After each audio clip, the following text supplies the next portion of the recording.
Our energy ministers have time and time again promised Australians lower energy bills as a direct result of flooding the system with cheap renewables. But a Senate inquiry into energy planning and regulation has revealed they have absolutely no idea what the lowest cost path to net zero actually is. Buckle up everyone, because it's time for a round of energy ministers versus reality. We'll show you how the integrated system plan, which the energy ministers love to quote, is not the least cost pathway for our energy grid. It's just a plan for meeting government targets. But first, let's hear from the CEO of AEMO, the Australian Energy Market Operator, responsible for publishing the ISP every 2 years. The modelling that we do for the integrated system plan shows that the lowest cost replacement for coal-fired power stations that are retiring is renewable energy firmed by batteries, pumped hydro, and ultimately backed up by flexible gas power generation. And now here's Chris Bowen, the Federal Energy Minister, using AEMO's statement as justification for his government's plan. And Bowen is not the only one who thinks the ISP's firmed renewables plan is the lowest cost pathway for the grid. So does Mick de Brenni, Queensland's Energy Minister prior to the recent election. And Penny Sharp, the New South Wales Energy Minister. And Matt Keane, the former New South Wales Energy Minister who was just appointed chair of the Climate Change Authority.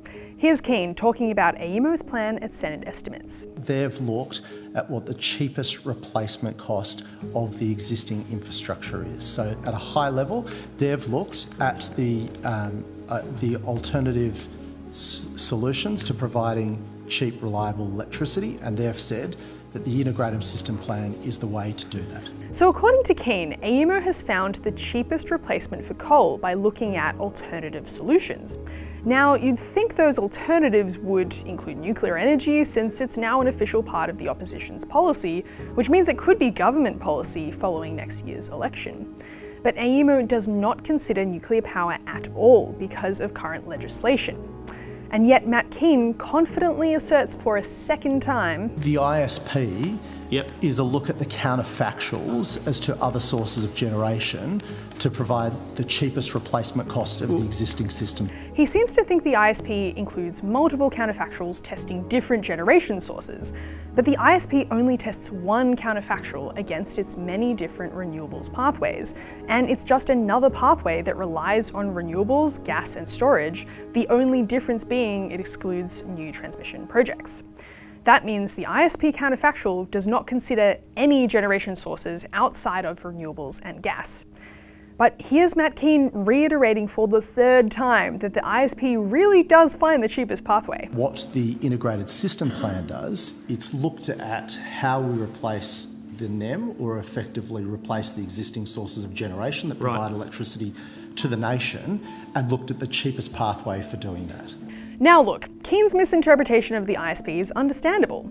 If the energy system planner parades around a report hundreds of pages long using phrases like lowest cost pathway, it's reasonable to assume they'd compared their solution to other credible alternatives. But that's not what they did, which means our energy ministers have all made a huge mistake. This mistake has been vividly exposed through the Senate inquiry into energy planning and regulation. Here's Senator Matt Canavan questioning AEMO's Executive General Manager of System Design, Merryn York. So in no way can the ISP be characterised as any kind of cost-benefit analysis of the decision to impose certain carbon budgets, net zero targets, renewable energy targets, or any other energy policy settings that are an input to your modelling. No, we are only permitted within the framework that we have as set out in the rules to take those policies as set out in the target statement as an input, and then to work out what is the lowest cost way to get to net zero by 2050, which every state has included in the target statement, and the other range of policies that are included. What's the lowest cost pathway given those parameters? So what's included in this target statement that AEMO sets as a parameter in their model?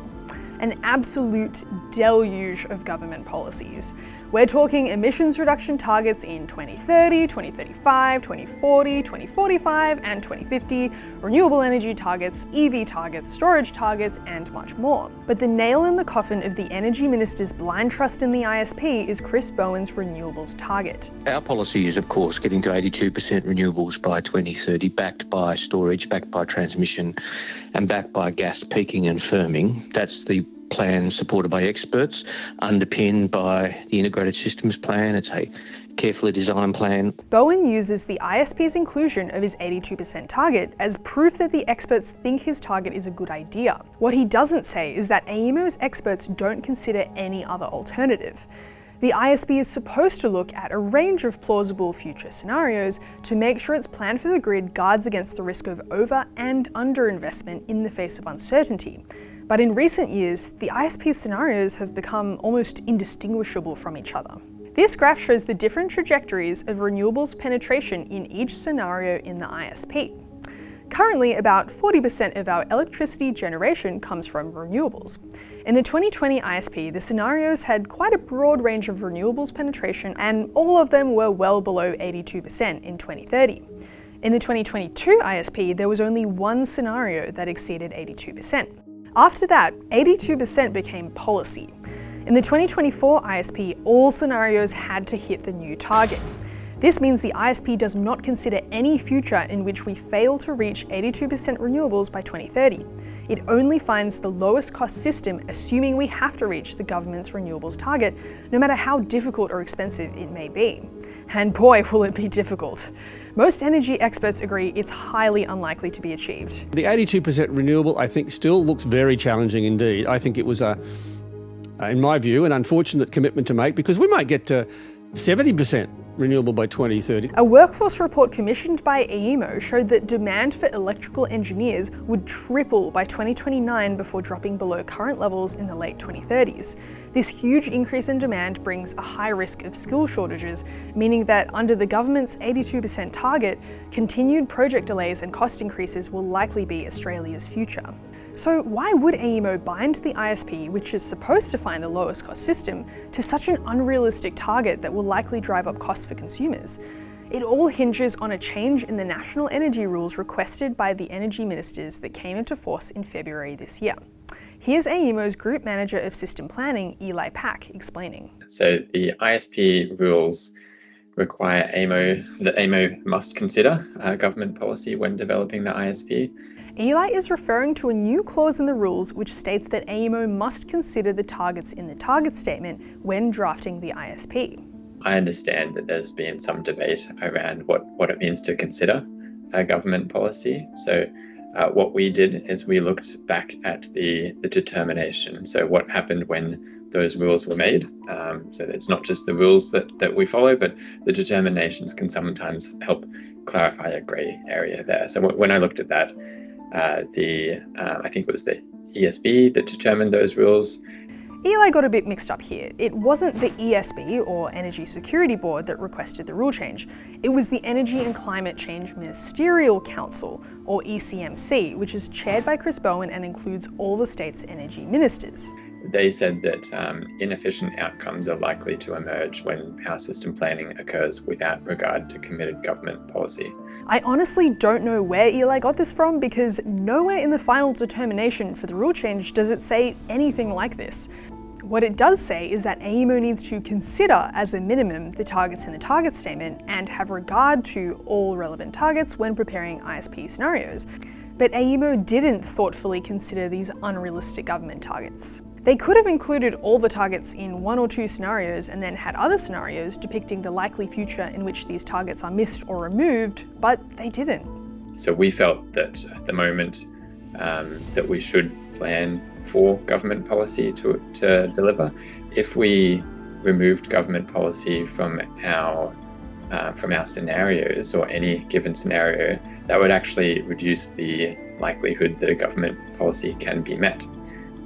Because we would be sort of potentially diverting investment away from supporting those government policies that are determined by governments who are elected by the people. This means the energy ministers are flat out wrong about what the integrated system plan actually is.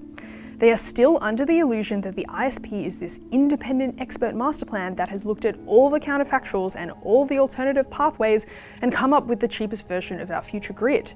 But in reality, the ISP is just a plan that serves the whims of energy ministers. Like adding in offshore wind because Victorian Energy Minister Lily D'Ambrosio decided it was a good idea. Prior to the policy commitment, the model built no offshore wind in any state because it is just too darn expensive. And that's just one example of how AEMO contorts their model into whatever shape necessary to meet government targets no matter the cost. And the most shocking part of this is that AEMO knows how much these government policies are adding to total system costs, and they won't tell anyone. We recently found out through a Freedom of Information request that Chris Bowen's own department asked AEMO how much all these targets would cost the system, and AEMO refused to tell them. You can't handle the truth! That's why Bowen's tweet from earlier is so wrong. The ISP does not test for the lowest cost pathway for secure and reliable energy.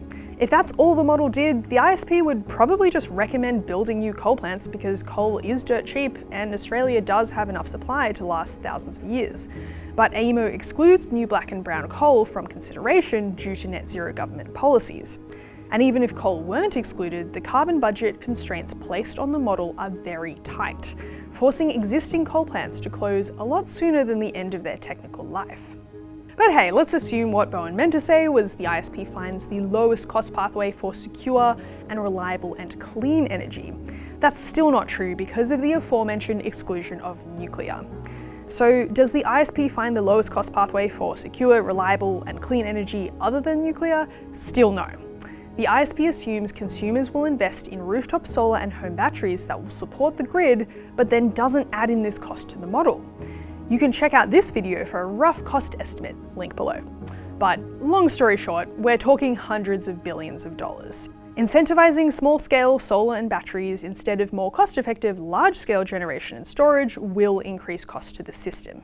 So what have we learned in all this? Well, our energy ministers clearly don't understand what the master plan created by these experts actually is. The ISP is not independent proof the government has the best energy policies, nor will it deliver us the lowest cost system while reducing emissions. The reality is that the ISP is wholly devoted to meeting government targets no matter how unachievable, unnecessary, or expensive they may be.